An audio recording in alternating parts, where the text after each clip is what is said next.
Occupation for stay-at-home mom. Are you a stay-at-home mom and you wonder what you can put down as your occupation?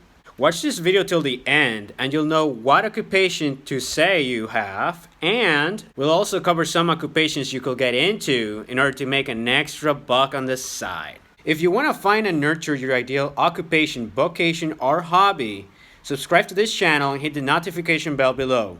Also, remember to hit the like button. I know you'll like it. Alright, so you went to renew your ID or your driver's license, and suddenly they asked you what your occupation was, but you are a stay-at-home mom and you didn't really know what to put there. Or maybe you went out with some friends from high school or something along those lines and they were asking you what you were doing for a living. And you were kind of like, you know what, I'm just staying at home. Even then though, even though there's nothing wrong with that, you're kind of like just curious. Okay, so what do I put as my occupation? Well, we actually have a full video on that I'll put around here. It's probably being published yesterday or tomorrow. So in that sense, you can check that out and you'll get a more detailed answer on what you can put there. You can say that you're simply a housewife, you can say that you are a homemaker, and there are a few other things that you can potentially say. But even if you don't want to watch that video, then I'll give you a very short gist of it. And basically it is that it doesn't really matter in most cases. Even on tax forms, that usually doesn't make that much of a difference, like what your occupation actually is. If you're applying for visas, that's probably also not an issue, especially if you're applying with your spouse or whoever's making more income within the household.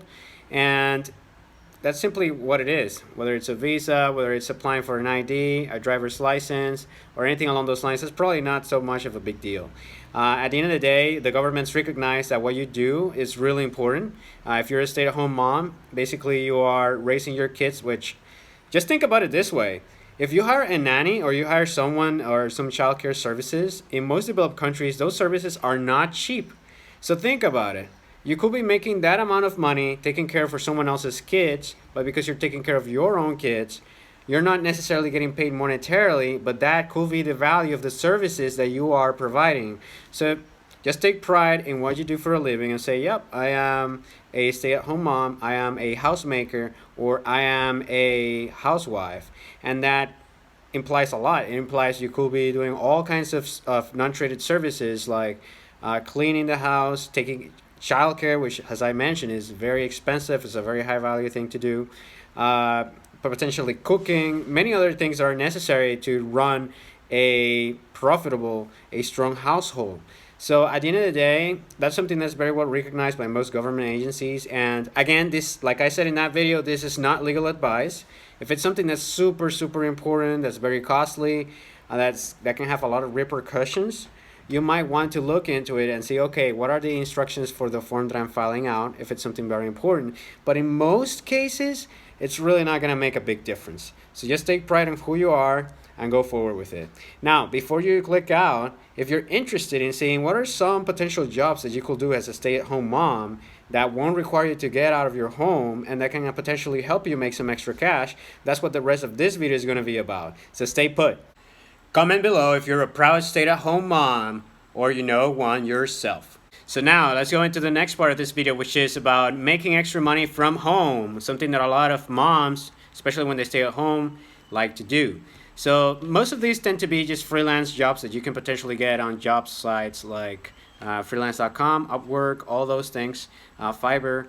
But you can also get them in different kinds of ways. I'm not going to get into the how, but if you want me to, you can always just comment below and let me know, and we can potentially make a video about that. Or I can just engage in the comment section.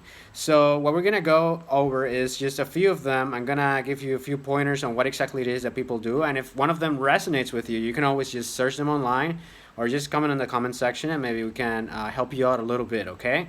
So the first one, and the actual only one in this list that requires something more than just staying at home and having an internet connection, is actually being a childcare provider yourself. So I actually know some moms that have actually conditioned their homes so that they can actually take care of more kids. In that way, they can not only watch their own kids, but they can watch someone else's and then charge for that. So if you're going to be taking care of kids anyways, and you actually like taking care of them, and you don't mind doing so with someone else's kids, then you can potentially do this. Make an extra buck on the side doing something that you were going to do anyways. If this is not something that's an option for you, you can potentially also go to a childcare center, take your kid with you, and if you actually become a person who works there, you may get either a discount or a freebie in the sense of not having to pay for the childcare of your own kid, but at the same time actually getting paid for doing childcare. But that will require you to actually leave your home, and that's not what this list is about. Number two, remote salesperson. So for this, you could do it either inbound or outbound. The main difference between these two modes is that on the inbound section, a company just hires you to be someone who maybe does more than customer service.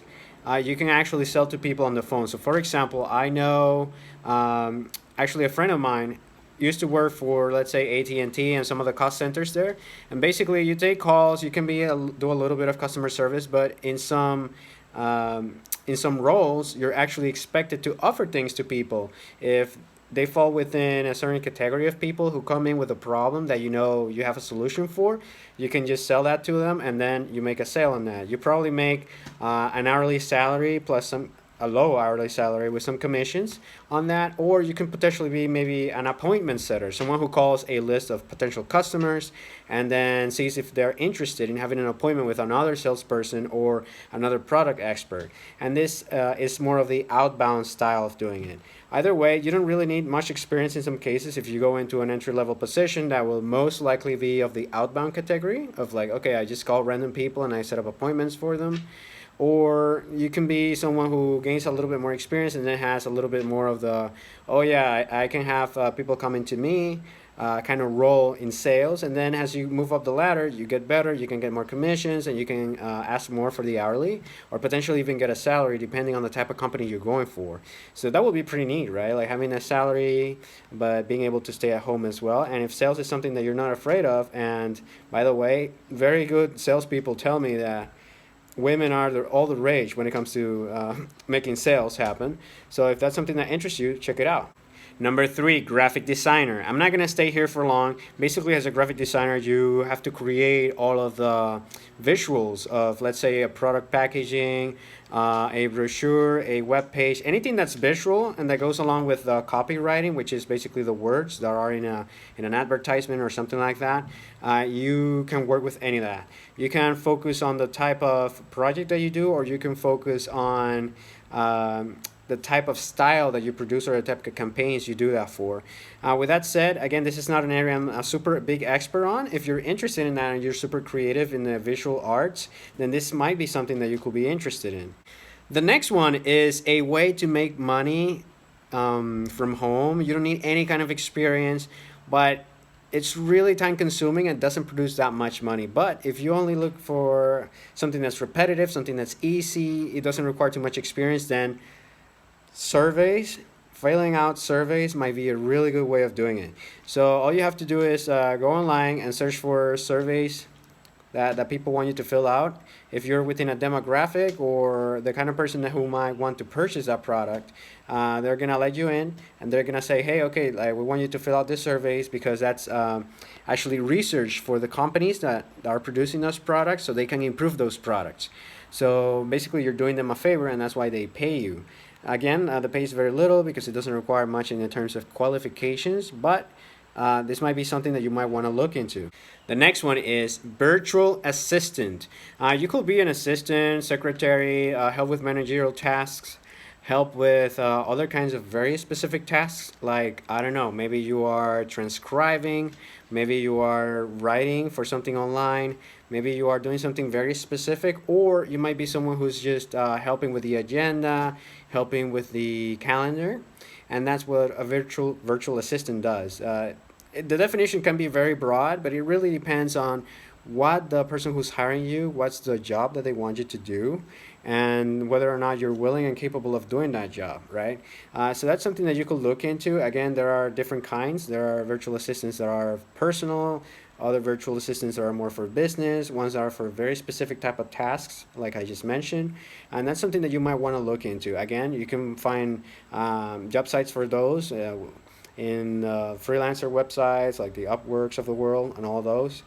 So that might be a place where you might want to start and say, okay, what is it that I need? What are some of the fees? Again, for the easier the job, the lower the fee is going to be. So if you have any qualifications or any skill sets that you know you can be good at, and you can be specifically geared towards that, that's going to help you. All right, the next one you're gonna like. If you're watching this, then you are an English speaker, and that means that you can teach English for people in the developing countries of the world. So, for example, I know people who are in China or have been in China teaching kids English. I know people who teach people in Europe English through online platforms, even in my country. So that's something that anyone can do. You can make a living off of it, depending on how expensive your area is, and you can even do it part-time, full-time, whichever way you want, and that's something that has a lot of demand. The next one is one that I like, and that's social media manager. So essentially, in today's day and age, again, it's social media is king. It's about having the attention of the people so that the business can grow, because when you have the people's attentions, that's when you can actually build a brand. That's when you can add value, and that's when people know you exist. They come to trust and like you, and then they are willing to do business or not with you.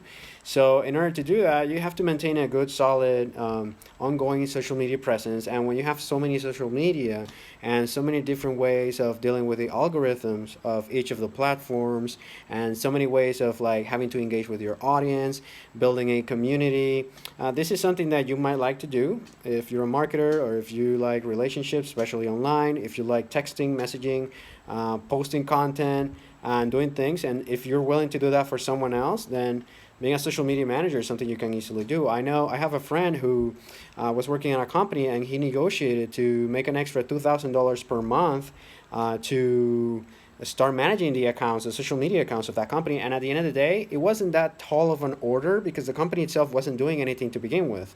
So you're adding a lot of value when there's nothing. Any little thing you can add makes a big difference, right? In relative terms. So this might be something you might want to look into. All right, so now you know what to put when they ask you, whatever it is, what you are, and you are a stay-at-home mom as an occupation. Also, you have a few ideas for how to make money from home, even if you have to stay at home and take care of your children. And if you have any questions, any ideas, or anything else you would like me to go more in depth with, you can always just comment below and we'll get back to you. Also, if you like this video, remember to hit the like button and subscribe to this channel. Hit the notification bell so you know whenever a new video comes out, and share it with your friends so they can benefit as well. Bye bye.